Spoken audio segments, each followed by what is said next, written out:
بعضې څیزونه داسې دي چې هغه توهماتو سره سړی دین خطا کي او ګمراه شي، وهم سره.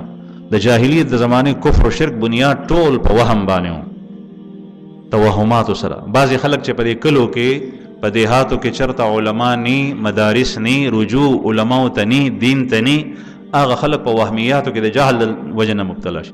کفر و شرک او بنیاد هغه توهم پرستی ده، اوهام چې ستا په ذهن کې څه راځي په هغې پسې ځه.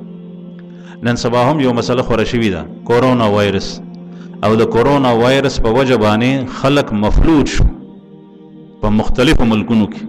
لاس به یو بل سره نه ملاوي، بیمار به اسپتال ته نه راولي، بیمار ته به نږدې کېږي نه، دی به داسې پرېږدي لکه څنګه چې د یو ځنګل د حیوان غوندې دغسې مردارېږي، دی به د هغه به څوک تپوس نه کوي، د هغه به څوک خدمت نه کوي. دا توهم پرستی ده. رسول الله صلی الله علیه وسلم د توهم پرستی نه منع فرمایلی. د جاهلیت په زمانه کې او په سفر باندې سړی تلو نو کنتره به اونیوله، هغه به اوچته که وابې لزوله، نو چې ښي طرف ته به لاړه نو ویې بې دا زما سفر زما ښه دی، نو په سفر به روان شو وبوت.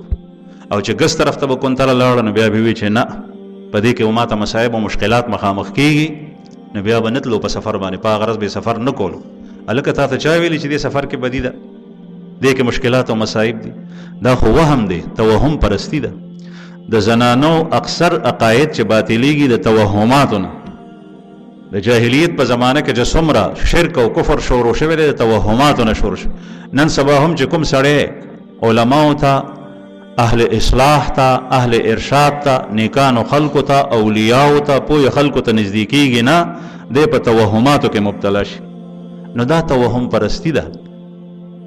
رسول الله صلی الله علیه وسلم په زمانه کې زمونږ حضرت دامت برکاتهم العالیه تشریف فرما دي، پیغام یې استولی د کورونا وایرس په باره کې، هغه په دې موبایل کې شیر شوی دی. ویې ګورئ تحریري هم او تقریري هم، په هغې کې د امت لپاره غټه تسلي ده، غټه تسلي ده. مختصرو الفاظو کې ډېر جامع تحریر دی او بیان دی، مختصرو الفاظو کې هغه ټول وګورئ.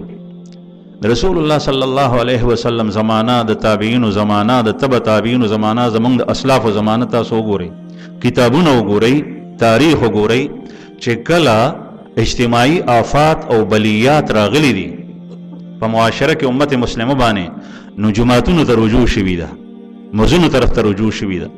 او رسول الله صلی الله علیه وسلم په خپله فرمایي چې کله په تاسو باندې داسې مصائب راشي، فافزعوا الى ذکر الله، فافزعوا الى الصلاة، مس طرف ته منډه کوي، د الله ذکر طرف ته منډه کوي.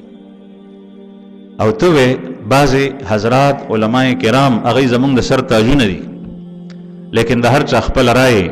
زه په حیثیت د هغوی د شاګردانو د شاګرد زما یو رایې ده، او زما رایې دا ده چې دغه وخت کې ته خلق او امت متوجه که جماعت طرف ته، په ځای د دې چې ته جماعت کې ووایې چې جماعت کې 10 منټه نه سیوا په جمع مه تېروئ، او د حکومت په مرسته کې راشو چې څنګه د هغوی کافرو ته وګورئ، د هغوی بیانات راځي والله عالم چې رښتیا دي که دروغ دي.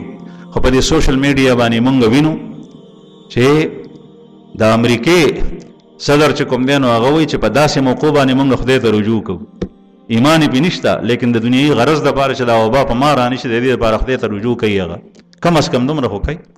لیکن مسلمان دا وایي چې جماعتونه بند، مدارس بند. حکومت ته پکار دی چې دې باره کې لوگوں سوچ وکړي. که تا مدرسه بند که او جماعت دې بند که نو خلک به چېرته ځي؟ بازارونو ته. ځکه چې د جماعت ضد ځای هغه بازار دی، او په بازار کې څه دي؟ ټول ډمتوب دی، فسق و فجور دی. ذکر رسول الله صلی الله علیه وسلم فرمایي چې خیر البقاء فی الارض مساجدها وشر البقاء فی الارض اسواقها. بهترین ځایونه د خیر په ځمکه کې دا جماعتونه دي، او بدترین ځایونه چې کوم دی نو هغه څه شی دي؟ هغه بازارونه دي. دا ضد دی د جماعت. نو چې کله به آفت رالو، تندر نر به تندرونی او سپمۍ به تندرونی او تیاره به شوه ډېره زیاته، زل به رالو، طوفان به رالو، سیلاب به رالو، باران به نو، باران به ډېر وورېدو، نو خلکو